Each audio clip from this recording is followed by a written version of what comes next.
आनी परेशान सुनी दुनिया के तनावा दे दमाई हो।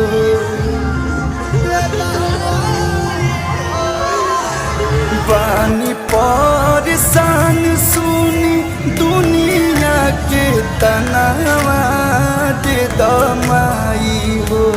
हमारा गोदी में ललनावा दे दमाई हो। हमारा गोदी में ललना